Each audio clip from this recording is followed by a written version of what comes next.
আমি এখানে বেশ কিছু ওয়াল বুট অর্ডার দিয়েছিলাম ডেকোর ইউর হোম পেজ থেকে। তো ওয়াল বুটগুলো কিন্তু বেশ সুন্দর, আমার খুবই পছন্দ হয়েছে। আমি আমার ফাঁকা দেওয়ালটাকে কিভাবে সাজিয়ে তুলব সেটাই আমি আজ শেয়ার করব আপনাদের সাথে। আশা করছি ভিডিওটি ভালো লাগবে। হ্যালো এভরিওয়ান, আসসালামু আলাইকুম। কেমন আছেন সবাই? অনেক দিন থেকেই ভাবছি আমি আমার দেওয়ালটাকে কিভাবে সাজাবো। তো হঠাৎ চোখে পড়েছে এই ডেকোর ইউর হোম পেজ। সেখান থেকে আমি বেশ কিছু ওয়াল বুট অর্ডার দিয়েছিলাম। তো সেটা কিন্তু আমি হাতেও পেয়েছি। তাদের প্যাকেজিং কিন্তু খুবই ভালো ছিল। আমি কিন্তু ওয়াল বুট কেনার আগে কয়েকটা পেজ ঘুরে দেখেছি, তো সবগুলোই ভালোই লেগেছে। সবচেয়ে আমার এই পেজটাই বেশি ভালো লেগেছে, তাই আমি এখান থেকে অর্ডার দিয়েছি। আর এদের সিস্টেমটা খুবই ভালো, ক্যাশ অন ডেলিভারি দিয়ে থাকেন। প্যাকেট থেকে ওয়াল বোর্ডগুলা খোলার সাথে সাথে আমি তো একদম অবাক হয়ে গিয়েছি। তো বোর্ডগুলা দেখতে কিন্তু খুবই সুন্দর ছিল। আর এর উপরে একটা শাইনিং ভাব আছে, যেহেতু এটা একটু জরি দেওয়া আছে, দেখতেও কিন্তু খুবই সুন্দর। এটা কিন্তু ওয়াটারপ্রুফ অ্যান্ড ডাস্ট প্রুফ।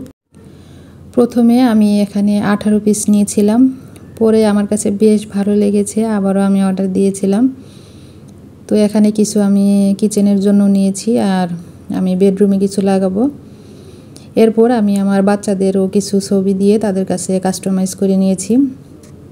এদের আমার একটা জিনিস সবচেয়ে বেশি ভালো লেগেছে, আপনি যে ছবি দেন না কেন আর যেভাবে ওদের বলবেন ওরা কিন্তু কাস্টমাইজ করে দিয়ে দিবে, আর এটার জন্য আলাদা কোনো পে করতে হবে না। আর এই বুটগুলা সবচেয়ে বেশি ভালো দিক হলো এখানে কোনো পেরেক লাগবে না, বা আপনাকে কোনো দেওয়ালে ছিদ্র করতে হবে না। অনেক বাড়িওয়ালা আছে কিন্তু দেওয়ালে ছিদ্র করতে দেয় না। এটা কিন্তু সবচেয়ে একটা ভালো দিক, যে আপনারা সহজেই এটা নিয়ে দেওয়ালে লাগিয়ে ফেলতে পারবেন। তো এখানে যারা বুঝতে পারবেন না কিভাবে লাগাবেন, এখানে কিন্তু একটা কাগজ দেওয়া আছে, সেখানে সুন্দরভাবে বুঝিয়ে দেওয়া আছে। তো আমি ডাইনিংয়ে প্রথম ভেবেছিলাম যে এই প্রিন্টের যে বোর্ডগুলা সেটা লাগাবো, পরে চিন্তা করলাম না, এখানে আমি আমার বাচ্চাদের ছবি দিয়ে আমি ডাইনিং রুমটা সুন্দর করে গুছিয়ে নেব। আমার ডাইনিংয়ের যে ফাঁকা দেওয়ালটা ছিল সেখানে আমি বাচ্চাদের ছবি দিয়ে সেই দেওয়ালটাকে একদম রঙিন করে তুললাম। দেখতে কিন্তু আমার কাছে বেশ ভালো লাগছে।